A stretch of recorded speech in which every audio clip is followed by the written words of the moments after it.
دنیا کے جو سپر امیر لوگ ہیں وہ خود کو ایوریج امیروں سے کیسے مختلف کرتے ہیں، کیونکہ جتنے بھی مہنگے اور ڈیزائنر کپڑے، جوتے، ہینڈ بیگز ہیں وہ ارب پتی بھی خرید سکتے ہیں اور کروڑ پتی بھی۔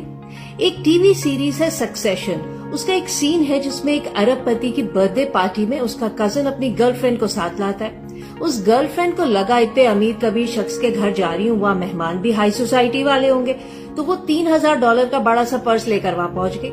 پرس دیکھتے ہی وہاں موجود لوگ سمجھ گئے کہ یہ تو کوئی نودولتی ہے اور ان کی رچ پولائٹ سوسائٹی کا حصہ نہیں ہے۔ وہ سین دیکھ کر مجھے یاد آ گیا کہ کس طرح آج سے کوئی 15-20 سال پہلے جب پاکستان میں ایک دم کالا پیسہ دکھنے لگا، لوگ رشوت کی کمائی بھی چھپانے کے بجائے فخریہ دکھانے لگے، تب ہوا یہ کہ ان لوگوں کے شادیوں وغیرہ میں خواتین نے ہاتھوں اور گلوں میں بھر بھر کر سونا پہننا شروع کر دیا، دکھانے کے لیے کہ ہمارے پاس بھی دیکھو پیسہ ہے۔ اب جو خاندانی رئیس تھے یا جو اپنی محنت سے ارب پتی ہوئے تھے، انہیں لگا کہ ہم خود کو ان سے الگ کیسے کریں،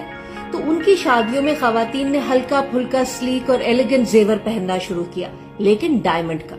بس اسی لیے ارب پتی بہت کم برانڈڈ یا مہنگے مہنگے کپڑوں جوتوں میں نظر آتے ہیں۔ جو صحیح معنوں میں امیر ہوتے ہیں ان کے پاس اتنا پیسہ ہوتا ہے کہ انہیں نمائش کی ضرورت نہیں رہتی، کسی پر اپنی عمارت کا روب جھاڑنے کی خواہش نہیں ہوتی، وہ اپنے آپ میں کمفرٹیبل اور کانفیڈنٹ ہوتے ہیں، سادہ اور نفاست والے فیشن کو ترجیح دیتے ہیں۔ لیکن جو صرف عام سے امیر ہیں، وہ بھی جو راتوں رات امیر بنے، انہیں ضرورت پڑتی ہے مہنگے ڈیزائنر چیزوں کی۔ تو بیسیکلی ارب پتی خود کو روایتی کروڑ پتیوں سے منفرد کرنے کے لیے سادگی کو یوز کرتے ہیں، انڈر اسٹیٹڈ ایلیگنس کو استعمال کرتے ہیں۔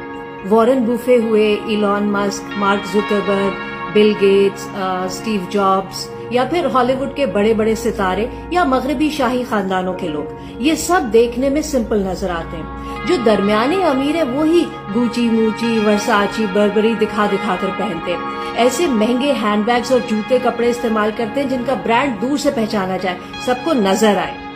چند سال پہلے امریکہ میں اس پر ایک پروفیسر نے ریسرچ کی تھی۔ انہوں نے کہا کہ کم آمدنی والے ذاتی نمائش صرف کپڑوں جوتوں سے ہی کر سکتے ہیں، مڈل کلاس والے اپنی گاڑیوں یا موبائل فونز وغیرہ سے دوسروں کو امپریس کرنے کی کوشش کرتے ہیں، اپر مڈل کلاس یا امیر افراد اپنے گھروں یا مہنگے ویکیشنز کو دکھا دکھا کر دنیا کو متاثر کرنے کی کوشش کرتے ہیں، لیکن جو سپر رچ ہیں وہ دوسروں کو اپنے کام سے امپریس کرنا چاہتے ہیں۔ انسٹیٹیوشنز، کالج، یونیورسٹی ایسے ہی لوگوں کے نام پر رکھی جاتی ہیں۔ خود سوچئے بل گیٹس یا وارن بوفے کتنے ہی کوئی مہنگے کپڑے پہن لیں گے۔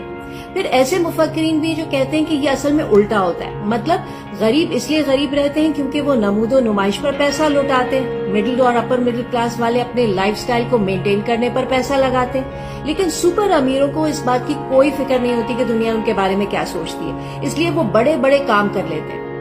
خیال یہ ہے کہ پیسوں کا شو آف نہ کرنا یہ ثابت کرتا ہے کہ آپ کو دولت کی عادت ہے، اور جو خوب شو مارتے ہیں ان کا پیسہ نیا نیا ہوتا ہے جسے وہ ہر ایک کو دکھانے کے لیے بےتاب رہتے ہیں۔ اسی سے وجود میں آیا سائلنٹ ویلتھ یا خاموش دولت کا کانسیپٹ، کہ چیزوں کو ان کی کوالٹی، خوبصورتی اور نایاب پن کی وجہ سے خریدا جائے، کیونکہ ایسی چیزوں کی پہچان دوسرے سپر رچ کو ہی ہوتی ہے اور وہ یہ دیکھتے ہی سمجھ جاتے ہیں کہ یہ صحیح معنوں میں امیر ہے۔ اب جیسے کنگ چارلز ہیں برطانیہ کے، وہ ایک ہی طرح کے کپڑے پہنے ہی چلے جا رہے، ان کا ایک اوور کوٹ تو 50 یا 60 سال پرانا ہے۔ اس سال کرسمس پر انہوں نے اپنے تمام قریبی رشتہ داروں کو اون کے ایک جیسے ہی اسکارفز تحفے میں دیے۔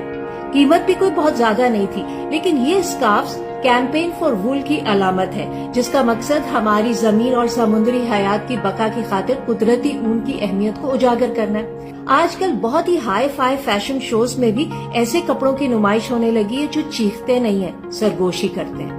سوشل میڈیا پر بھی #stealth lux جیسے ٹرینڈز مقبول ہو رہے ہیں، جن میں فیشن سٹائلسٹ بتاتے ہیں کہ کم سے کم خرچ سے خاموش دولت کا لک کیسے حاصل کیا جا سکتا ہے۔